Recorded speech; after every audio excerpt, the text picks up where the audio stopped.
O Campeonato Nacional de Corridas de Aventura veio este ano até às Caldas da Rainha, um concelho com boas condições para a prática desta disciplina da orientação.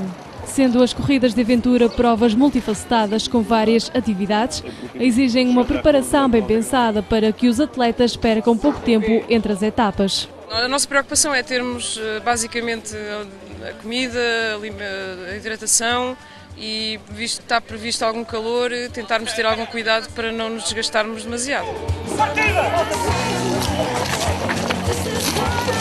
Dada a partida, os atletas das 30 equipas em competição definem a estratégia para a primeira etapa. A prova começa com orientação pedestre, mas ao longo das próximas horas, os atletas dos escalões de elite, aventura e promoção vão encontrar outros desafios. Esta atividade desenrola-se com base nas diversas vertentes da orientação, pedestre, BTT, neste caso acrescentamos também canoagem, e tem pelo meio algumas atividades como rapel, slide, escalada, espelismo, que vão apimentando um pouco a estratégia, que no fundo é o que isto é, uma prova de estratégia, de como fazer mais pontos de controle no espaço de tempo que é destinado a cada etapa. Neste primeiro percurso, os atletas alternam entre zonas rurais e urbanas.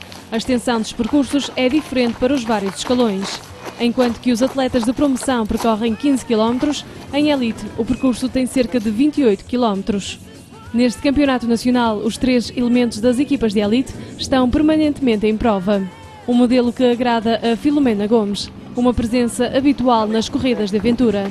É um formato interessante, visto que constitui uma diferença relativamente às provas da taça. O facto de virmos com 3 elementos sempre em permanência, sem possibilidade de rodar, até nos agrada mais. Era esse o modelo do ano passado e, portanto, gostamos de estar sempre em prova.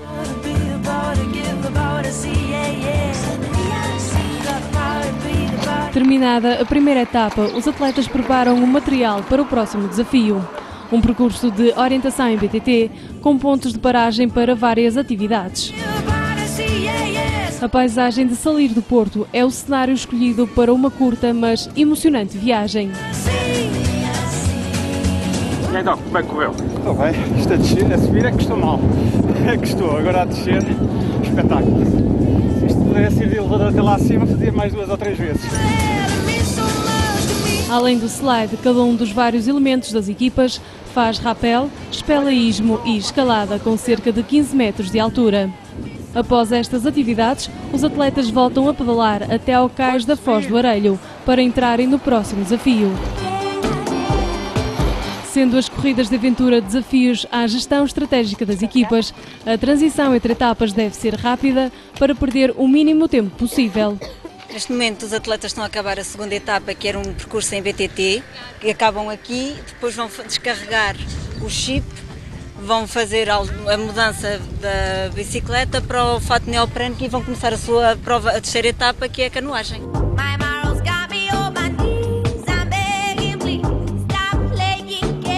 Num dia quente, esta etapa na Foz do Arelho foi refrescante. Os atletas percorreram cerca de 11 km em caiaque e a pé. É uma etapa de canoagem onde tem pontos de um lado e do outro da margem da lagoa. O escalão elite, como tem que fazer os 3 elementos sempre em prova, tinha uma opção de poder fazer a pé ou utilizar a bicicleta. E além dos pontos à borda da lagoa, tinham ainda 2 pontos no meio da floresta que poderiam controlar ou não. Uma questão de estratégia de todas as equipas e mais da elite era que todos os pontos controlados pelos 3 elementos da elite valeriam 3 vezes mais. Os atletas acabam a sua prova de canoagem, têm que trazer a canoa para a terra. Após isso, deslocam-se para a zona de assistência para as suas viaturas, onde se preparam para a nova etapa que vai decorrer. Segue-se o desafio de Run and Bike, ou seja... As equipas, sejam elas de 2 pessoas ou de 3, têm só a possibilidade de levar uma bicicleta. Durante a execução podem alternadamente fazer a troca, como bem entenderem como é a estratégia. Este handbike tem a particularidade de terem que seguir uma linha marcada no mapa, onde irão surgir os pontos. Após o Run and Bike, os atletas percorreram ainda etapas de orientação em BTT, orientação pedestre, noturna e também na manhã seguinte, terminando com o score 100. Esta rapaziada portou-se bem e acho que usufruiu dos 250 km em 22 horas aqui pelo Concelho das Caldas. Este contacto com a natureza de uma forma assim bem intensa. No final, a equipa Bravo foi a mais forte no escalão promoção. A Cepa Torta venceu em aventura. E no escalão de elite, venceram os Ferrovias Elite Team. Após mais de 200 km de aventura, deixamos as Caldas da Rainha.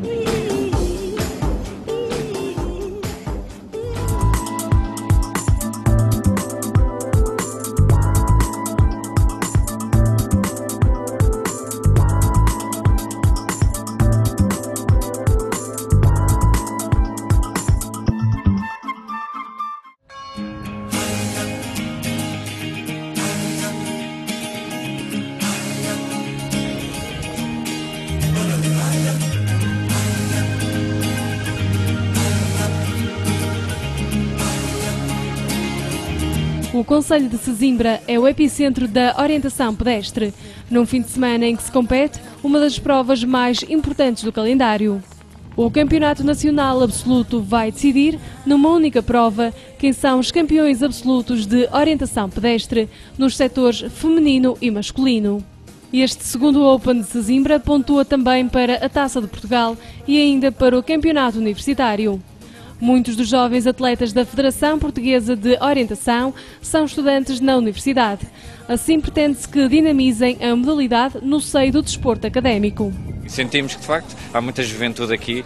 A grande parte dos atletas na faixa etária de jovens, 21, 20 anos, é tudo estudantes universitários. Portanto, há um potencial muito grande de também eles poderem contribuir para o desenvolvimento da orientação a nível universitário. Além dos jovens que vieram para competir, dezenas de miúdos e graúdos participaram nestes 2 dias do Open de Sesimbra em lazer.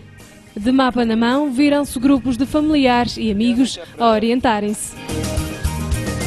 Há tantas histórias para contar, tantos caminhos a chegar, e as frases que despertam são aquelas que eu não... Neste Open organizado pelo Grupo Desportivo União da Azóia, contaram-se mais de 750 participantes nos vários escalões de competição e abertos.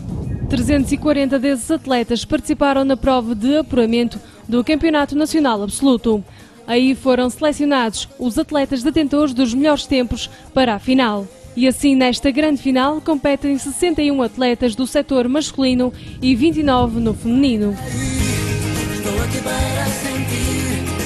O Campeonato Nacional decorreu num fim de semana de sol e temperaturas elevadas. O calor desgastou os atletas ao longo de mais de 1 hora de corrida, num terreno já de si exigente. Neste mapa dos Fornos, Sesimbra, os atletas percorrem um terreno de relevo acentuado e bem definido, com áreas abertas, pequenos bosques, áreas de floresta e vegetação rasteira.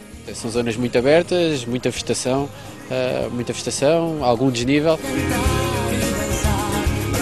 A organização traçou loops de dispersão nos percursos da final, pelo que os atletas foram mais do que uma vez a alguns pontos de controlo.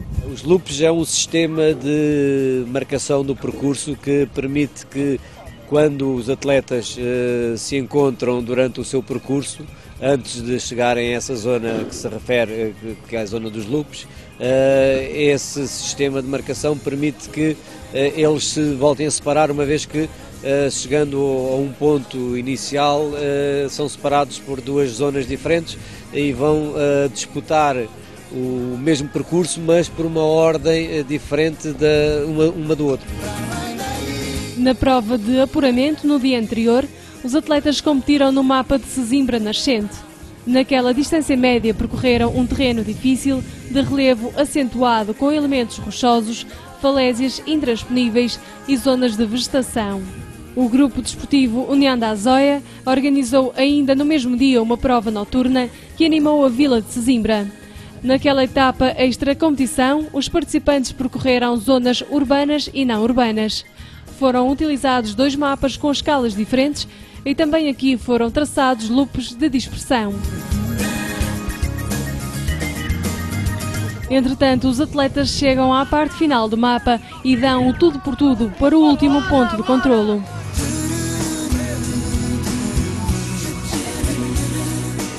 Conferidos os resultados, os participantes concentram-se na cerimónia de entrega de prémios, que contou, entre outras entidades, com a presença do vereador do Desporto do município de Sesimbra e do presidente da Confederação de Desporto de Portugal. Quanto à classificação da final A feminina, Isabel Sá, do Grupo Desportivo 4 Caminhos, é a 5ª classificada. Raquel Costa, do Gafanhori de Arraiolos, fica em 4º lugar. Do Clube de Orientação do Centro, Patrícia Casalinho ocupa a 3ª posição. A jovem Joana Costa, do Grupo Desportivo 4 Caminhos, é a 2ª classificada, apenas a 31 segundos da grande vencedora. A colega de clube Maria Sá revalida o título de campeã nacional absoluta. Este é, por isso, o pódio da elite feminina. No setor masculino, Tiago Romão obtém o 5º posto. Aos 40 anos, Joaquim Sousa demonstra uma excelente prestação ao lado de atletas bem mais jovens, obtendo o 4º lugar. Com a camisola do Grupo Desportivo 4 Caminhos, Bial Raffles fica em 3º. Jorge Fortunato é 2º e Tiago Aires é campeão nacional absoluto. Correu razoavelmente bem. Em termos físicos, senti-me sempre bastante bem, quer na qualificatória, quer na final. Na qualificatória não fui a fundo, o que se demonstrou ter sido uma boa tática, pois hoje ainda tinha algumas reservas. A nível técnico, da própria orientação, cometi alguns erros que nunca me deixam agradado, mas tendo em conta o terreno e a dificuldade de vegetação, penso que acabou por não ser mau. Em termos coletivos, o Clube de Orientação do Centro sagra-se campeão absoluto na elite masculina. E no setor feminino, o Grupo Desportivo 4 Caminhos assume o domínio. O Campeonato Nacional Absoluto volta na próxima época. O OTV regressa em breve com o melhor da orientação nacional.